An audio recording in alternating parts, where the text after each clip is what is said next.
Hunter. I'm Rebecca. I'm Caitlin. I'm Nessa. This is the Family Showdown!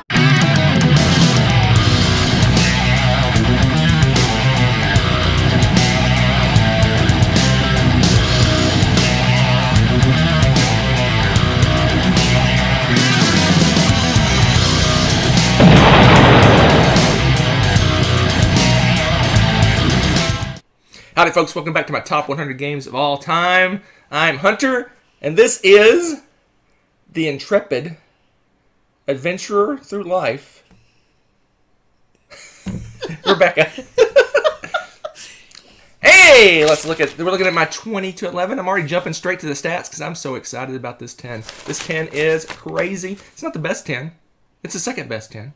That's still pretty good. That's pretty good. All right, what we got for this time? We got 5 games that went up. This high on the list, we have games that went up. Crazy. 4 games that went down, which is kind of normal. And 1 new game made it into my top 20. A new game? A new game in my top 20. Crazy. Crazy like a fox. Crazy. I think I know what the game is if And I'm thinking about the time while frame. she's thinking, and Let's smoke. the biggest jump up, the game that jumped the most, jumped straight up into the top 20. Is it the same as the new game? No. It wouldn't have jumped if it's a new game.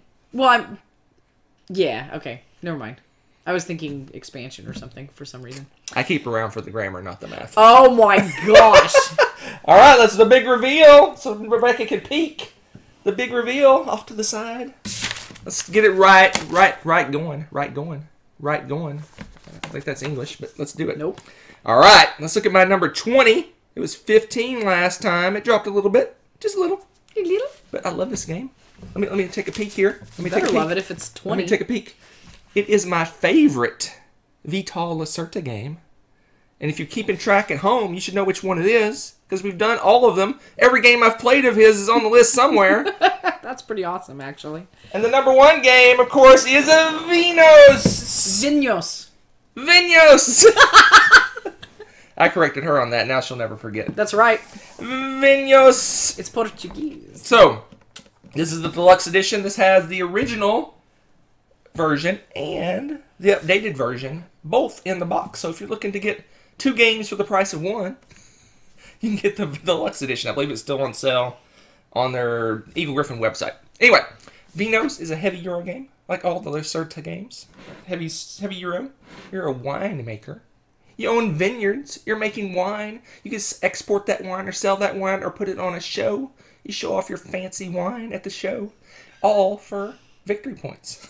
Of course.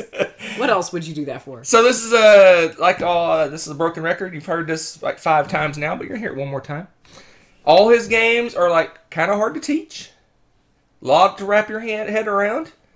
But once you learn how to play, the actions are simple and smooth and easy. So in this game, the thing that drives the actions is a little 3x3 little grid. And all you do is you have a little worker guy, and you move it to some part on that grid, and you take the action of that spot. And you do that like for, I don't know, 6 rounds or something like that. And you make the most victory points you can. So it's a big balancing act between how much do I build up my engine of cranking out the wine, when do I switch gears to making the wine better.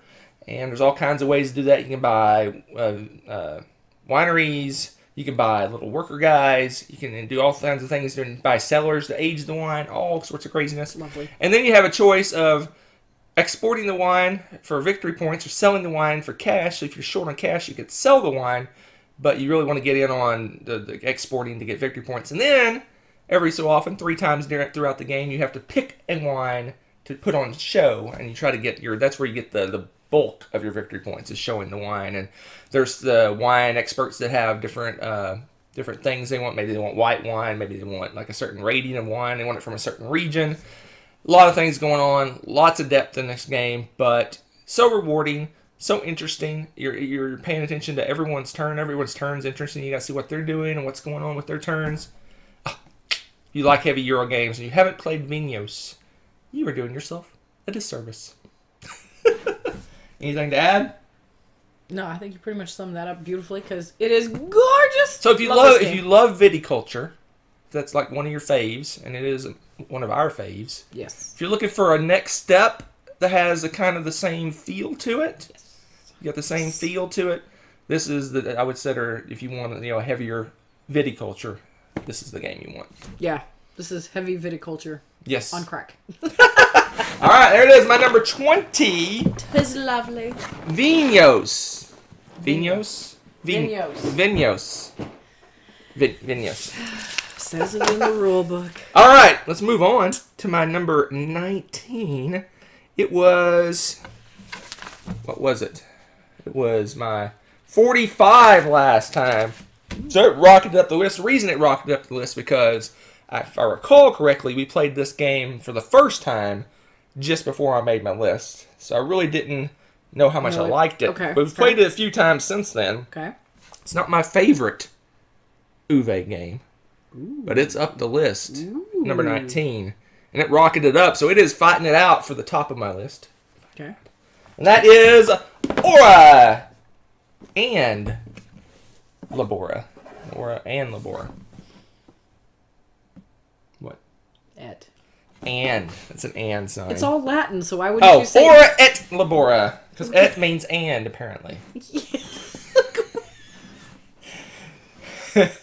So this is Uwe games. You know you're like messing with resources and doing all kinds of animal things, but this one actually doesn't have animal things. This has building things. Yep. So lots of building The things. reason this one rocketed up my list and is solidly in my top 20 now is it has a very interesting mechanism, and that is how the resources work in this game. So a lot of his games, the resources kind of build up over time, and then someone grabs them and they reset. This has a similar mechanism to that, but it's kind of on this little dial thing.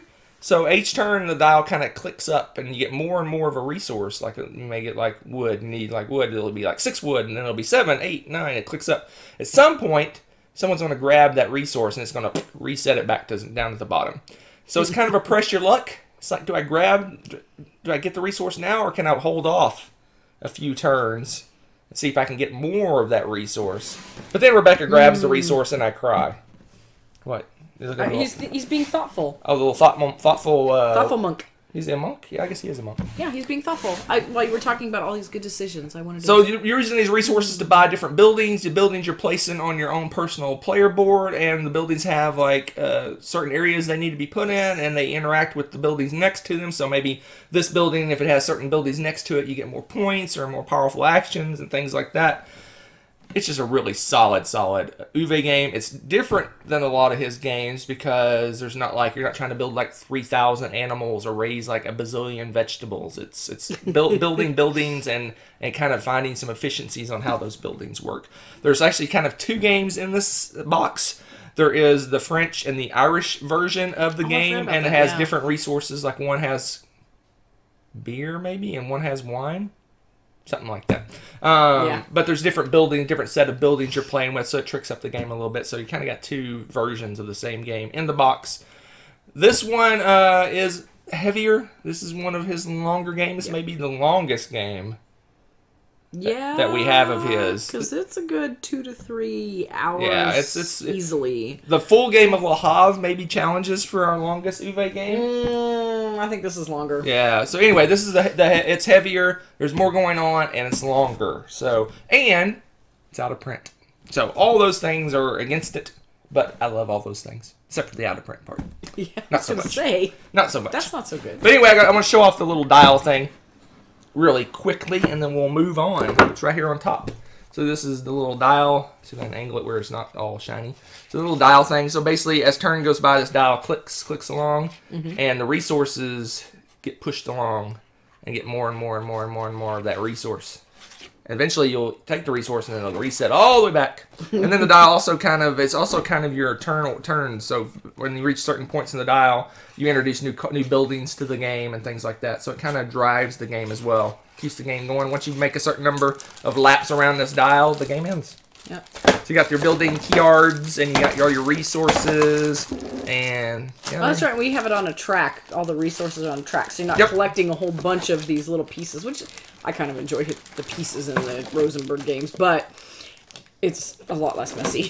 So yeah, here's the little pair, the boards you put your little buildings on. There you go. So cute. you have certain regions, like this is the grassland, and you have other, you can add on boards to get more sections to put buildings, and there's some coastland that you can only build certain buildings on and stuff like that. There you have it. Aura, Labora. There you go. Now you're cooking. My number 19. Let's move on. Let's rustle some cattle. Oh, I know what game that is. No, not that one. Oh, it's not? We're going to have a bunch of crappy cows. Oh, that game. I love that game. This one went down. It went down from 12 to 18. That's okay. It's still amazing.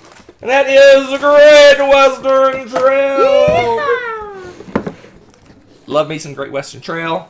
So this is a pseudo deck builder. So basically you start out with a hand of crappy cows. You're going to be traveling from down in the Texas area up to Kansas City. Texas area? The Texas area down here, down to the bottom, and you go up to Kansas City up at the top. Kansas! And you're going to sell your cows. So while you're doing this traveling, you're kind of build your deck, you build your cow deck. You get rid of the crappy cows, get some better cows.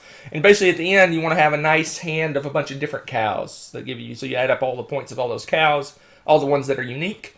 And that's your money that you get for delivering those cows to Kansas City. And then you do things with that. But you're buying buildings, you're traveling, you're doing all sorts of deck building type stuff. There's hazards you have to avoid.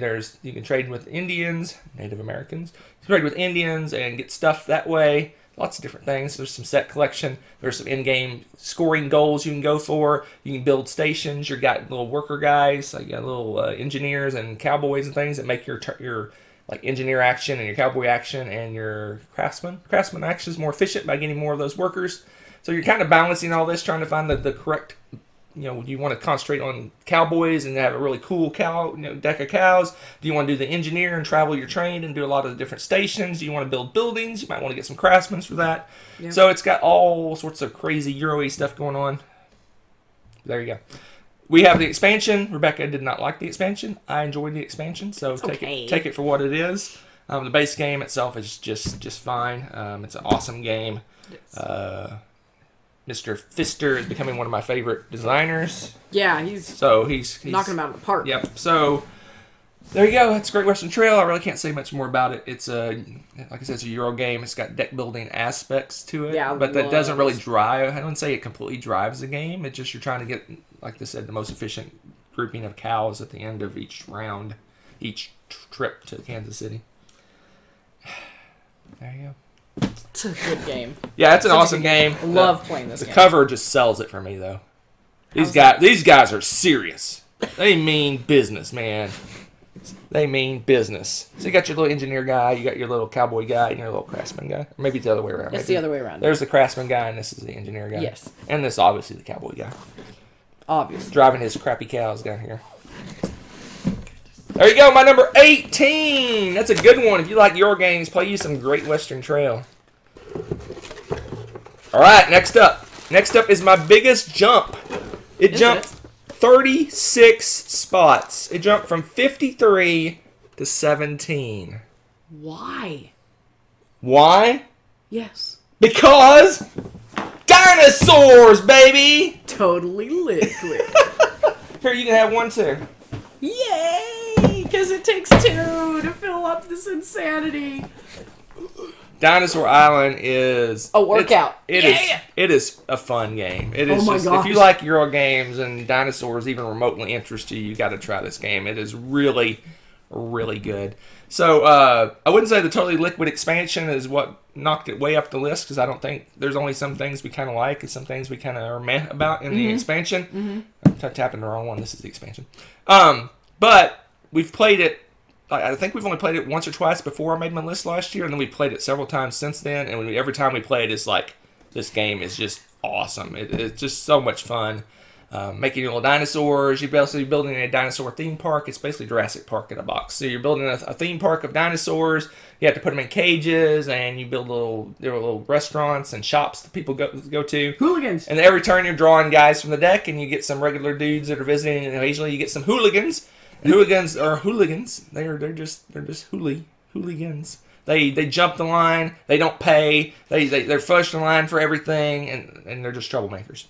But they're wily enough to escape the dinosaurs. Yeah, if the dinosaurs attack, they get away. They get away. They know the end. They know all the customers. secret ins and outs of the park. Well, yeah, because they snuck in. So it's just a fun game. If you, it reminds me of a lot of those like Roller Coaster Tycoon and those kind of those weird sim games. Yeah, Zoo Simulator and Roller Coaster Tycoon and all those Railroad Tycoon. Those kind of games where you're kind of building up something and you're watching it go haywire and monsters attack and stuff like that. It's got dice you roll dice for the DNA. You use the DNA to get dinosaurs, and you build those dinosaurs, and you put them in the little cages. You have to build cages, and you have security levels, and if your security level isn't high enough, the dinosaurs can break out and attack people. The Totally Liquid expansion adds, the reason it's called Totally Liquid, it adds water-based dinosaurs like Mesosauruses and Mosasauruses, whatever they're called, and different types of water aquatic dinosaurs. It adds more of everything else. You get more shops, more things like that. It also adds a lot of different modules that you can add, and we love some of the modules. Some of the modules we kind of just ignored, and we might not play with those, but it just adds more stuff to an already great game. Yeah, the base game's amazing enough. Like, you don't need Totally Liquid, but it is Totally Liquid. It's very cool. We have the Kickstarter version of both, and I just want to tell you the nonsense of how much stuff we have. Yeah, this is pretty ridiculous. It's chock full. That's the base game, full. Mostly, and then we have this guy, the expansion box. Insane. It's mostly full. So we got just a ridiculous amount of stuff. I have all the modules labeled and stuff. And it's got beautiful dice. It has the here's the marine dinosaurs. All the marine dinosaurs are in this. Oh, I was gonna say these must be the extras then, for extra players and stuff. Because there's marine dinosaurs. It says extra components not needed for 2 players. Boom! Look at that. And then you labeled them all. Solo version. So much stuff. Anyway, the game is beautiful. The boards are the boards are the double layered boards, so you have little cubes that you're moving around, so they stick in the little thing. Just an amazing. I love this game. This is a good pick. You've been I approve all of your picks. They're wonderful. It plays well too. It plays so well too that we axed our Dulosaur Island. We didn't even see any reason to have that because we think this plays great 2-player. It's true. It's that 90-minute sweet spot for 2 players. For more, it probably bumps up to over 2 hours, 2 hours-ish. But we can knock out this game in about 90 minutes, depending on how much garbage we throw in from the expansion, how much setup time it takes. But yeah, we can knock this one out pretty fast. But if you love Jurassic Park and you like like I said, the old 80s and 90s computer simulation games, my favorite one was Zoo Tycoon. Yeah, I think it was Zoo Tycoon. Yeah, because you could accidentally forget to build a fence. Yeah. The gorilla doesn't run around your park. Anyway, there you go. There's my number 17. The biggest jump. It jumped all the way from 53 up to 17. Dinosaur Island. That makes sense, though, with more plays because, like you said, we played it so close to when you did that. That's pretty awesome. All right. Such a good game. When I just a few short minutes ago, I mentioned Aura et Labora was one of my favorite UV. Well, here we are. At my favorite UV, my number 16. It went up 10 spaces. Why did it go up 10 spaces? Because, crazily enough, as much as we played this game, we probably played this game 6, 7, 8 times, somewhere in there. Okay. We've always played the short version. We've never played the long version. And then we did. Don't know why we never played the long version, but we finally played the long version. And it was even better because when we played the short version, we barely touched on the shipping, where you actually take your goods and ship them off for victory points and stuff. We barely touched that because we didn't. By the time we got to the point where we could start doing that, the game was over. We played the long version, and I shipped a ton of stuff. It was amazing. And that is Le Havre. My favorite Uwe game. I would say it's not close, but it actually is close because Aura et Labora is pretty good. Yeah. But this one, for whatever reason, I love it the most. In fact, I was talking at BGG-Con just last weekend with Tom, Vassal, and Trey Lennox. Is that his name? Trey Lennox? We were talking, and we talked about how we all love Le Havre the best because it's different. It's not like any of his other games. I mean, you have the feed your people part. Yeah, but like the theme is. But the theme is different. Like, The way the game flows is different. Yeah. The way you get points is different. It feels very unique. Both as a Uwe game and as a game in general. It's very unique how it works, how the turns are kind of leapfroggy. You have tons of different choices of taking resources. The buildings are all amazing. You can use other people's buildings, and there's blocking of buildings, and the feeding your people. You can just feed them with just goods, or you can actually build ships that will feed a certain number of people each turn, and those ships actually work for shipping later in the game as well. The buildings are all interesting. They're all powerful. Yeah. The goods are upgradable. So all the goods, you have a kind of a basic good, and then you have an upgraded version of that good that's better. There's different ways. Like for example, you may get wheat, and then you have a bakery that bakes it into bread, which the wheat may not feed like hardly anything, but when you make bread, you can feed a bunch of people with that. It's just a really solid game. It works really well 2-player. The only thing about 2-player is you don't play with a lot of the specialty buildings, which I don't think we've ever played this anything but 2-player. So I don't know what we're missing. Yeah, I think you're right. But the long version of this game is really amazing because it brings in a whole, like I said, it brings in that shipping aspect of the game where you take your goods, you just get piles of goods, and you get victory points for those at the end of the game. But if you can ship them, you even get more victory points out of those goods, and I just love this game. It's amazing. It's been around for a long time. Let's see what it came out. It's ancient. 2008. Ooh, it's over 10 years old. Yeah, so it's been around. I think it's still available though. I could be crazy. I think it's still available today. Cool. But I love it. It's my favorite Uwe. Uwe's probably top 2, maybe 3 designers of all time for me, and this is my favorite game. So that's saying a lot. A lot. It's in your top 20. That yes. says a lot If you like Uwe and you haven't played Le Havre, you need to get on this. You need to rectify that. Anyway, that's it. My number 16. Wow. Le Havre. Very cool. Le Havre. Very cool. Let's move on. It's back-to-back favorites. Ooh. My favorite Uwe. Now it's time for my favorite Stefan Feld game. Ooh. Right back-to-back. Crazy. 2 of my favorite designers, favorite game back-to-back. What was that? You doing the robot? And that is the Oracle of Delphi. Still your favorite. I love me some Oracle of Delphi. This is a good game. Because we talked about this when we talked about Amerigo back in the way back times. I just like taking a ship and driving around a board. A lot of my favorite games have me going around and exploring places. Probably half of my top area has some kind of exploration or moving around a board with a ship aspect to it. A lot of them have that. Oracle Delphi, this is like Le Havre is kind of a unique Uwe game. Delphi is kind of a unique Feld game because this has a lot of randomness that you don't see in a lot of Feld games. A lot of Feld games doesn't have the random aspect to it. This one, you're rolling dice. You're rolling those dice. You take those dice and use them for various things. Moving around the board, fighting titans, exploring, dropping off stuff at temples. You're doing, basically, you've been handed all these quests by Zeus. You have to complete these 13. I think it's 13 quests. I think it's 13. We're going to call it 13. I want to say it was 12, but 13. Sure. Maybe it's 12. It's probably 12. Anyway, you have these quests that Zeus said you got to go do all these things. You got to go deliver you got to explore and find these temples. Then you got to drop off stuff at these temples. And you got to go fight these monsters and defeat these monsters. You have to travel all over the board, making shrines, doing all sorts of stuff.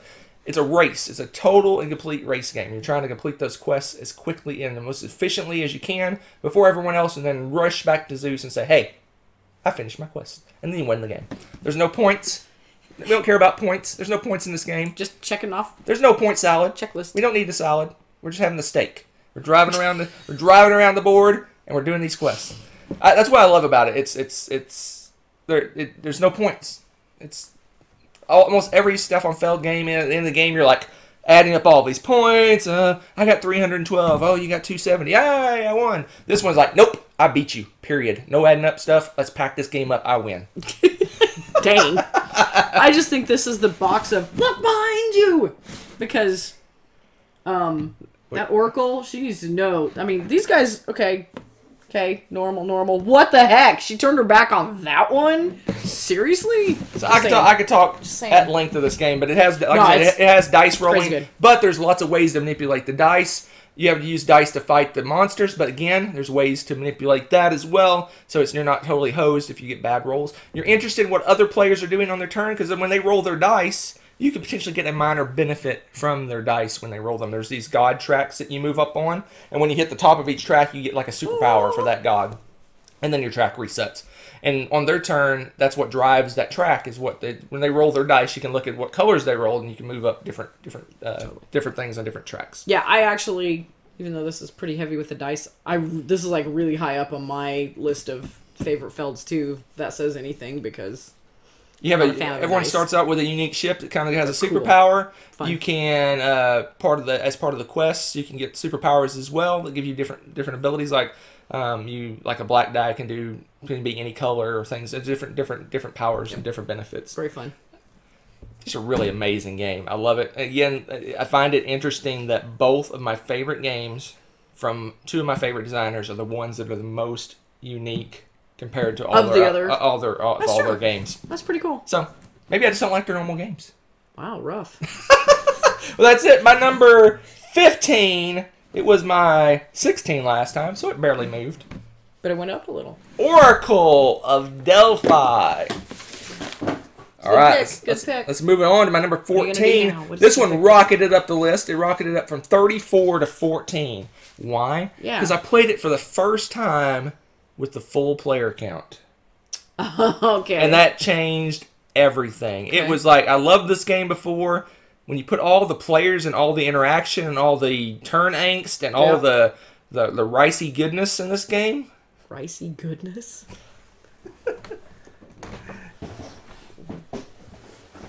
Age of Empires! The Age of Discovery! That's right, rice is one of the things you can collect. I was like, ricey goodness?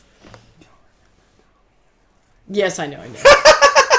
I had to tell her what my inside joke was. I know, that's pretty funny. Alright, anyway, Age of Empires, Age of Discovery. This is the old beat-up Tom Vassell version from 2001. I don't know when it came out. But it's old and it's beat up and it's been loved to death. So like I said, I finally got to play this. 2007. I think I've played it 2-player numerous times, 3-player once, and then full player count once, and that just took it over the top because in 2-player you can kind of just do your own thing. You can. You can really not. You can butt heads, but you're really not like I'll just take my areas, you take your areas, and we don't mess with each other. Yeah. In the 5-player game, it was crazy. There was people killing each other. There was like screaming and yelling about trade goods. It was just off the charts fun. So Age of Empires is a worker placement game. So you basically have one half of the board. I'll just show you the board that way you know what I'm speaking of. So you got the board, because it is a board game. It has a board. No way. All right, am I opening it right, or you think it's correct or not correct? I know it's not. Oh, it's upside down. All right, so you're gonna have to help because I can't hold it and show. Okay. Ah! All right, so on this half of the board is your worker placement spot. So there's all these different spots you can put your little different workers, and you fire off. You start at the top and you go fire off to the bottom. I love games that are like that. Yep. This game you start off with a bunch of crappy workers, but you're eventually going to get specialty workers that are better at different things. So like the soldier's better at the fighting, and the merchant's better at the merchant stuff, the captain's better at certain things. So you have all these different workers. You have a big pile of workers, and you have specialty workers. You're doing all this to travel to the other side. Oh, I'm doing it backwards right now. I almost. Yeah. I got it. So you use all those workers to travel to the other side of the board, which is the New World. You're going to go over there. The first person to go there gets a trade good, because trade good is like kind of a set collection type thing that's going on. First person to get over there gets that, but then there's area control on that side of the board. So there's lots of ways to send workers over there, to manipulate workers, to get in wars and battles, to kill off other people's workers. And at the end of every scoring age, there's like you play a certain number and then you score. You do an area control on all that section, and you get victory points based on who controls what areas. So there's victory points for area control. There's victory points for the set collection of the different trade goods. There's buildings that you can buy that give you superpowers. The superpowers, some of them just give you those specialty workers. You just start your turn with extra specialty workers. So eventually you're starting off with, like, I think 5 little crappy workers or 6. by the end, you're like 14 workers that you're putting on the So board. true. And you got all these specialty workers and regular workers and just crazy number of guys you're putting on the board at the end. And then at the very end of the game, kind of the last age, you're buying buildings that give you in-game scoring bonuses. So it's kind of a point salad type thing, but at its heart, it's area control and set collection. And it's got ships that look like they're made of chocolate. It has chocolate chips, yes, and she loves to collect the chocolate chips. Because they help you win. They're wild. They're basically wild trade goods. So it's just a really amazing game. There's a not brand new anymore. It's like 3-4 years old, but there's a newer version of this game. It's Empire's Age of Discovery? Yeah, I think it's Empire's Age of Discovery is the name. Because they lost the right to say Age of Empires. Age of Empires because it's a video game. So anyway, there it is. My number 14. It went up 20 spots. That's pretty cool. Just off the fact that this game plays better with more players. Definitely. That's pretty awesome. Definitely with more players. I just think that's really cool because we really liked playing it 2-player, and then that just... That's really cool. Yep. I like that. But it's great 2-player. I think it works just fine 2-player. Just there's a lot less interaction with 2 players. Which some people like that. They like the less interaction. And there you go. Yeah, it's true. All right, my number 13 is the new game to the list. I got a little story time. Little story. I'm going to tell you a little story about this. So last December, we went to the Dice Tower retreat. The retreat of the Dice Tower. And they had a kind of a prize table. So everyone brings a prize or a thing, a game, or a board game related thing to the table, and it had to be fairly valuable. It couldn't be just, a crappy game you take off your shelf. It has to be somewhat valuable.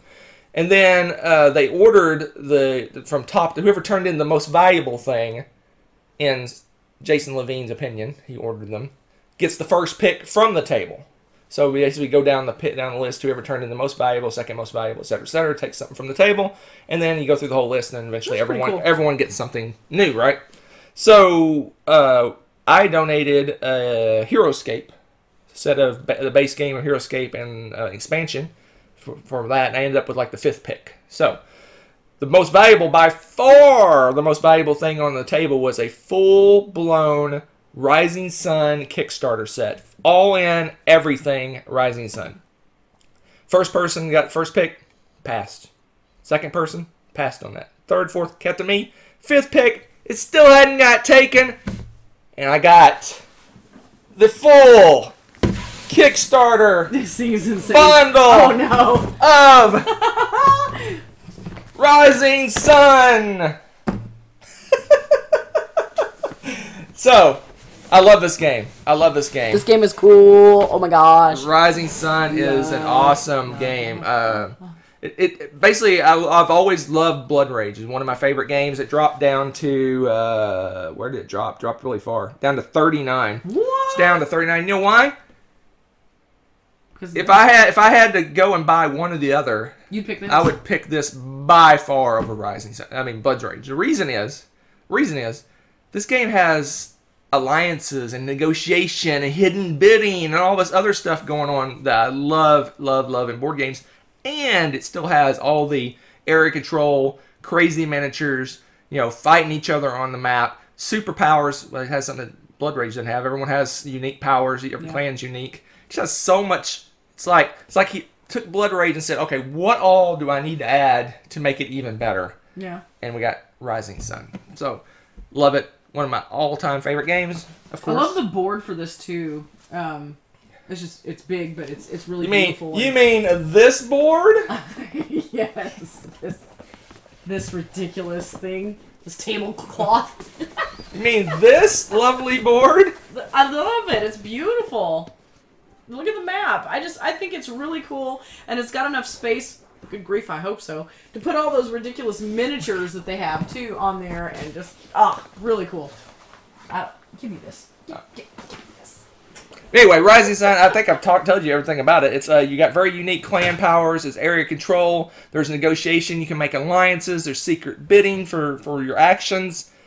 Ugh, just an amazing game. It is really. I got to show off some of the miniatures before we get out of here. Of course. Oh man. Now some of the miniatures though are nasty. They are. They're monsters from that Japanese myth. Yeah, so they'll have like skulls hanging off of them. I can't really see it through the plastic. Let me take a look. You got several layers in there too. Yeah, take some of the big guys out. Look at that beast. Is that not cool? Look at how ridiculously big that thing is. It's the size of my head. It's almost as ridiculously big as this thing. What is that? That's insane. It's Godzilla. Godzilla. It's Godzilla. That looks so cool. It really does look like Godzilla. That's amazing. Anyway. I wish I had cue Godzilla roar right now.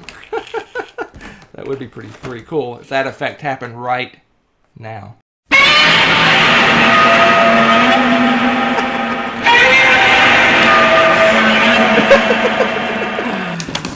Anyway, it's crazily overproduced, but it is beautiful and amazing and fun. And it's I want fun to play this right now. Yeah, yeah. I think this was my #1 on I want to play right now.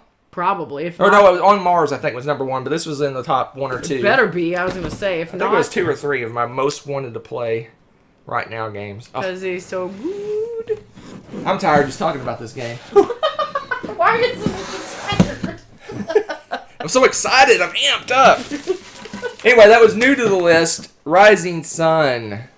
That was a good one. That was a good pick. Very good. I think honestly it would be higher up if I could play it more often. That I believe. I think it gets punitated because it doesn't get played as much. Anyway, let's move on to my number 12. It moved up 2 spaces. 2 spaces from 14 to 12. Ooh. And that is Rebecca's probably top 10. Somewhere in her top 10, I would guess. Orleans. Oh, I like it, the Orleans. Orleans. This game just keeps holding its weight, man. It just cannot. It will not be defeated. It will not be defeated. This is my game that was 14, 14, 14, and now 12. Almost Wow. 14 again, but not quite. That's interesting that it went up a little bit. It did go up a little bit. We had a good play of it. We played this one Fairly recently. We had a great play of it. It's that 90-minute Euro. Yep. This is probably maybe. Is it my favorite 90-minute Euro? Maybe. Spoilers. So, this game's got so much going on that I love about it. It's got the bag. They call it bag building. It's really deck building in a bag. It's not really even deck building in a bag. It's pulling junk out of a bag. So basically, you're taking actions to get these workers. You put those workers in a bag. You pull them out and you put them on your player board. And it does different actions. Among other things, it gets you more workers. It also lets you travel around a map to pick up goods. Turn those goods in for victory points. You have events that happen every turn that usually are punitive, but sometimes they're not punitive. Sometimes they're beneficial. You buy all these buildings that give you superpowers. Eventually, if you have a cool mechanism of culling your deck, culling your tokens out of your bag. Basically, if you don't need certain types of tokens anymore, you can send them off to do good deeds. Good deeds, you send them off to die, basically. And they put them on a board. You get benefits. You get benefits when you put them on the good deeds board. We have an expansion that does. I said contracts earlier. That's one of the expansions. It lets you. It's called trade. There's trade and intrigue. The trade expansion lets you take those goods and spend them to fulfill contracts. You travel. Yep. It makes the traveling around the board more interesting. You're collecting goods by doing that, but you're also eventually, if you get the right combination of goods, you can fulfill a contract and you travel to a city on the board and drop your goods off, and you get a lot of victory points this way. So I highly recommend the trade expansion. The intrigue expansion, not so much because we don't like attacky. The intrigue expansion is kind of attacky. Just love this game. It's so much fun. It's just, I don't know what it is about pulling things out of a bag. It's like you have that you have those hopes and dreams. Like I need 2 reds and a white, and you reach in the bag and you get a black and a gray. You're like, so it is. I'll figure out something else to do. But it's just kind of that, that surprise of pulling stuff out of the bag. So it's a similar feel as a deck building game. You're drawing cards. You're hoping you get a certain set of cards. It's a similar feel. But this one's just, I don't know, pulling stuff out. It's interesting. There you go. My number 12 went up 2 spaces. It broke its 14 streak. 14, 14, 14, 12. That's so funny for 3 years in a row. 14. The exact same spot. And I completely randomized. I know. I don't think I've ever had a game do 14, that. 14, 14, 12. That's amazing. Anyway, love it. If you haven't played Orleans, you should do it. Play it. In the way back time of Altiplano, I said there was a different bag building. I don't know what this is the one I was speaking of when I spoke then. My number 12. Orleans. All right, let's move on to my number 11. Ooh. It dropped 2 spaces. It fell out of the top 10. What? I feel so sad for this game. Do you? I feel sad because he deserves to be a top 10 game, but he didn't quite make the cut. But this is, one moment please, my favorite social deduction game, and that gives it away. If you watch this channel, you know what my favorite social deduction game is. It is Deception, a Murder in Hong Kong. This is the Undercover Allies expansion box because I thought it looked a little more interesting than the other box, so we kept this one. I think we have just everything there is for this game. I think. Yes. I think we have everything. To my knowledge, yes. Everything for this game. I love it. The reason this game is so high up the list because this really doesn't fit my requirements for being this high on the list. Usually it's a mid to heavy Euro game or some attacking game or something like this. Yep. This one breaks the mold because it just works so well. This game is yet to fail me. I've taught this at conventions. I've taught this to different people. This probably has rotated through 3 or 4 different game groups at this point, and it's always worked great. I got people that hate this kind of game that still will play this game and love it. I've never played one game of this, ever. I've never sat down and done one game. It's always been 2, 3, 4, 6, 10 games of this. It's just like I want to be the forensic scientist this time. Everyone rotates through the people, or they want to try again, or they want to get their chance at being the murderer. It's just you play it over and over and over. And in our game groups, we usually have to say, "I want to play something else," because we'll just keep playing this all night. I was gonna say I wouldn't be the one to say that. It is an awesome social deduction game. So let me give you a synopsis if you haven't played this before. Basically, you have one person that's giving clues to the masses. Everyone has a set of 2 sets of 4 cards in front of them. One is a murder weapon, one is a clue or something left back at the scene of the crime. You do the whole everyone close your eyes. The murderer wakes up. He points to one of each, and the ally. You have an ally, accomplice that helps you, and they see it as well. And then you're basically everyone opens their eyes, and then the forensic scientist is giving these kind of obscure clues to kind of direct the other players to who the murderer is and what items are in front of them. So they're very obscure, like what room did the murder happen in?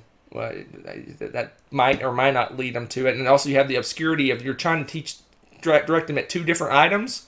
So your clue might direct at one, but that might misdirect them to something else because you're trying to point to the what's left of the scene, but they're looking at murder weapons for that clue, and that kind of tricks it up. So you have all these clues that you're giving. You do rounds of discussion, accusations, people pointing fingers at each other and making obscure, like, you can't drown in a bathroom. Oh yeah, you can. It's people yelling and doing crazy obscure things, calendars in bathrooms and all sorts of craziness. That's so at Dan King right now.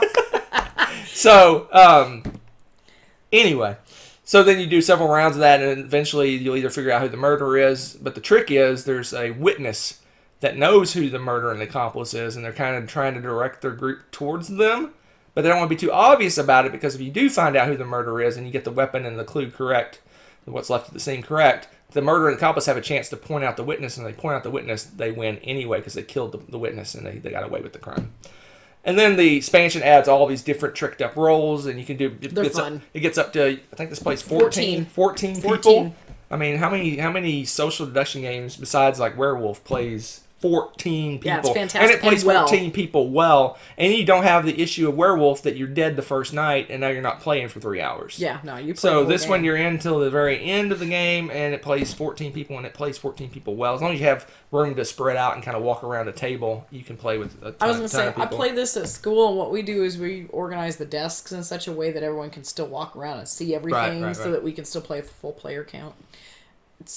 This game's just amazing. So I mean, it's so good. Like I said, it hasn't failed. Even people that are kind of introverted and kind of pull away from this type of game, they can still take part in this game because they can interact as much or as little as they want. They don't, and there's not really the whole in your face, accusation. There can be, but I have some people that stress out a little bit if they're the murderer still. If the wallflowers get it, they might stress out a little bit. But you just have to kind of just point at obvious things that other people have that fit the clue. It's not. I mean, usually if they get a good accomplice, that kind of works. Yeah, but a lot of the social deduction games are really in your face, like really like. Oh no! Like Spyfall is like they're asking you a question right at you. Yeah, and it's you like, have to answer in front of everyone. Yeah, this is not. This one's kind of pulled back a little bit. I mean, it can be aggressive. You It can. depends on your game group, but True. oh, I love this game. It is so amazing. Yeah. Like I said, it deserves a top 10 spot, but unfortunately, the top 10 can only have 10 games. And I have 10 amazing games in my top 10, which we're going to talk about right now. All right, we're to the top 10. Top 10 live. You're going to see us live top 10 1 week from today. If you're watching after the fact, then it doesn't really matter. But 1 week from today, live, my top 10. I'm not going to give you a preview. You're going to have to watch it and find out. I'm not going to give any spoilers. Mystery? No spoilers at all. No stats, no spoilers for my top 10. You're going to have to show up live, or after, you can watch it after the fact, that's fine too. But show up live to see my top 10 next time.